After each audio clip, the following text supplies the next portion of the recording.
Here we have it, the last of the Cinderflower farms, the Glowstone Farm. Now, this one wasn't really too much of a challenge, since I already had all the infrastructure from the Redstone and Gunpowder farms to go off from, but it did still present its own little difficulty, so I did have fun with that. Though, honestly, the hardest part was making the inside look nice, which I feel was accomplished, so I'm happy. Size profile is 11 long, 9 wide, and 10 tall. Total SU cost is 7,392 SU between the two power inputs. There are 2 item inputs, 3 if you want to supply extraneous nether wart. Items needed are gold ingots, carrots, and the aforementioned nether wart. In the description, I'm including carrot farm that will be able to keep up with the max production speed. I'll also include a link to my gold farm, so you can siphon ingots off of it to use for the carrots. The remaining extra nether wart will be up to you. Now then, let's see how it works.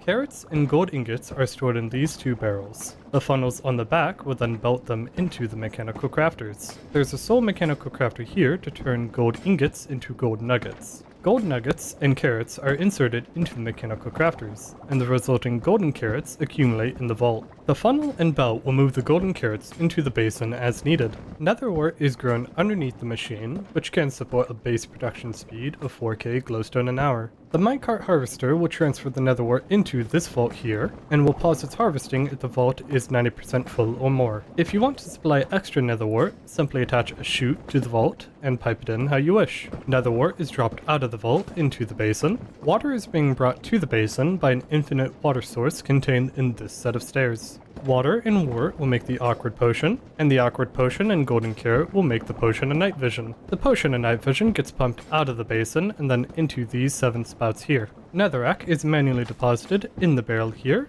or you can automatically put it in the vault here. That's up to you. Just don't go over the 60 stack limit if you are manually filling the barrel. Netherrack will funnel into the crushing wheels with the resulting cinderflower going into this vault here. Cinderflower then gets put onto this belt here to wait for an empty slot in the brass tunnels. Cinderflower exits the tunnels and waits underneath the spouts, and then the spouts splash the potion on the cinderflower, converting it to glowstone. Glowstone gets moved into this vault here for storage, and a chute keeps a barrel stocked for easy access. And the entire glowstone production will shut off once the vault is 90% full. So if you like what you've seen so far, I would appreciate if you would show it by liking the video.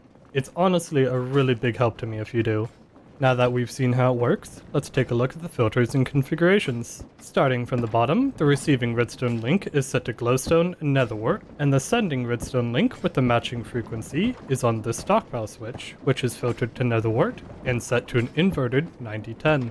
The funnel over the portable storage interface is set to 64 nether wart. The mechanical arm here keeps the blaze burner fed with lava. The arm has 2 outputs and 1 input: the blaze burner, the brass funnel, and a depot. The brass funnel on top is set to empty buckets, whereas the one in between the depots is set to lava buckets. The 8 outer mechanical crafters should be joined together with the wrench, with the top middle mechanical crafter set to the output. There is a filter on the basin, set to awkward potion and night vision potions, and make sure you select respect data. The smart pipe for the basin is set to night vision potion. The funnel over the netherrack barrel is set to netherrack. The output funnel for this vault is set to netherrack. The output funnel for this vault is set to cinderflower, and there are no configuration changes needed for the tunnels here. This sending redstone link here, which is on this stockpile switch, filtered to glowstone and set to a 90-10. The receiving redstone links are at the back here, powering the rest of the machine. Once you have it built, and I do recommend the schematic cannon to make it easy on yourself, here's the last bits you need to do. Get an infinite water source for the basin by placing water here on this stair, as well as this stair here. And just remember to replace the block. This water pump and this lava pump will both need to be facing up, though you will need to power the machine on before you can really figure out which way they're going. Above each dripstone block, you are going to set down 1 lava, and don't forget to give the top depot a bucket. Go to each of your redstone links and shift right click them twice to give them a block update. Go to the lever at the front of the machine and flip it twice to give it a block update. Go to each of your multi-block vaults, wrench one, and replace it to give them block updates. As for the nether wart underneath the machine, you will need to make a cart contraption, much like the redstone farm. First, set your assembler to lock rotation, barrel in the middle with 4 sideways chassis on each side. Set the chassis to 1, and double right click each one with glue to make sure that both sides get glued. Put a harvester on each of the glued faces, The portable interface will be placed 2 blocks right of the center. Now glue the left chassis section to the right and glue your interface to the chassis. Power your assembler, grab your cart, and then slap it down. And that should be everything you need to know. If you liked this video, I would really appreciate if you would like the video. It is seriously helpful to me.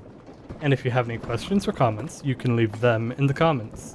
I also have a Discord server that I link in my home and about page that you are welcome to join, and I recommend posting there about any troubleshooting you need help with. Thank you for watching!